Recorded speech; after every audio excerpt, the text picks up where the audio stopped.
Hi, welcome to Kate's Kitchen. I'm Kate. Today we're going to talk about apples and apple cider vinegar.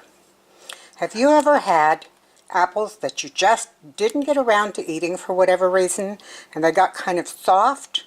Well, that's what these are. I've had them a while. They're getting a little too soft to enjoy just eating fresh, and I don't want to make pies or things like that, and there's not enough to can. So we're going to make some apple cider vinegar, and I'm going to take you along. So, I'll be back in just a minute when I have things set up. First thing we're going to do is going to wash these apples really well. I'm filling a big bowl with nice cool water. To that I'm going to add 1/2 cup of distilled white vinegar. That's going to give it a good cleaning on the outside of those apples. Then I'm just going to drop them in and kind of let them float around a little bit. That'll allow the vinegar time to get in there and really do its job. Getting a little crowded in there, isn't it? We're going to let them sit for about 5 minutes to be sure that they're really, really well cleaned. And I'm going to put a little more water in it to be sure they're mostly covered.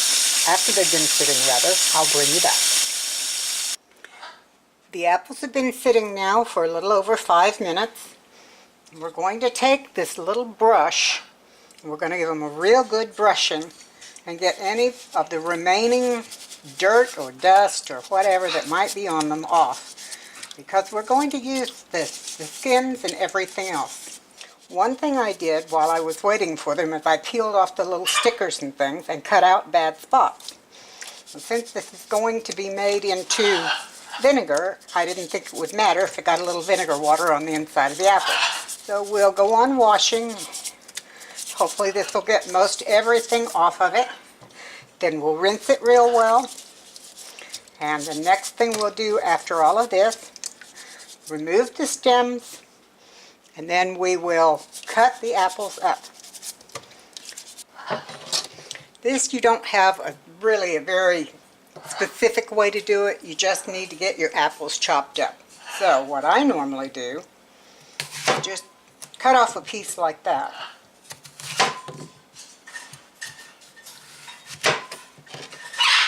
And then I cut them in chunks and put them in my jar, which I'll show you in just a minute.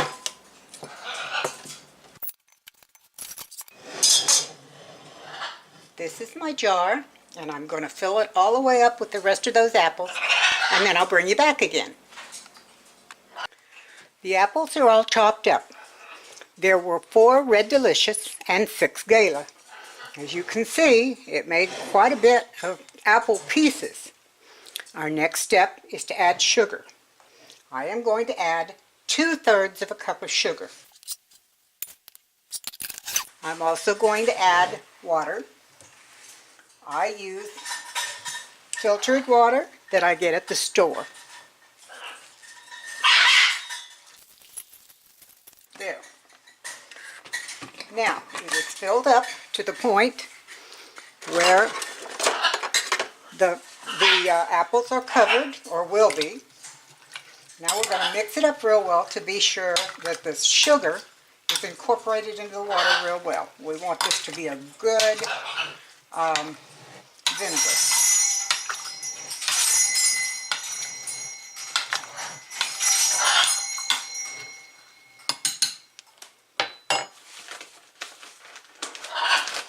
As some of you know who ferment, you have to keep the fruit or vegetables underneath the liquid. So I have a plastic bag, and I'm going to fill it with some of the water out of the same bottle I poured in there. That way, if there's any kind of a leak, I won't be getting any chlorinated water in with my vinegar.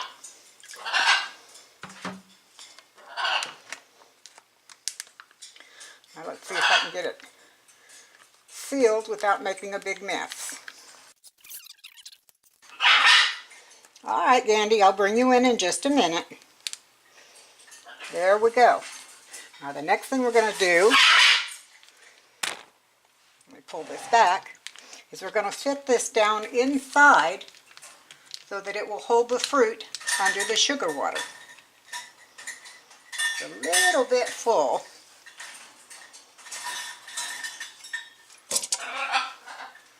Let's see if I can get just a bit of that sugar water out.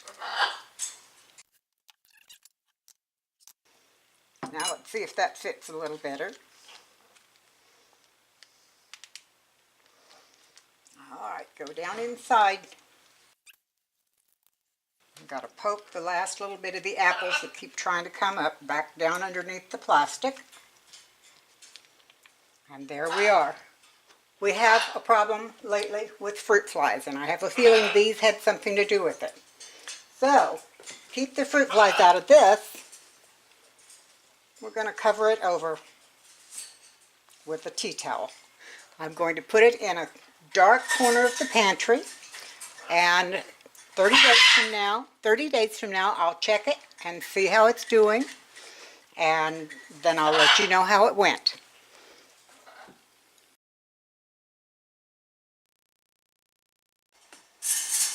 For those of you who have not met him, this is my sous chef Dandy. This was the noisemaker that kept hollering in there. He thinks if I'm in the kitchen, he has to be in there too. He wants to taste everything I cook. His favorite is raw onion. Now I'll show you the other noisemakers in our house. These are our other two macaws. This close one right up close to us here is Karib. Karib is our oldest. He's 21, and he's a sweetheart. They were all rescue birds. This is our other one, and his name is Bravo. Bravo is 17.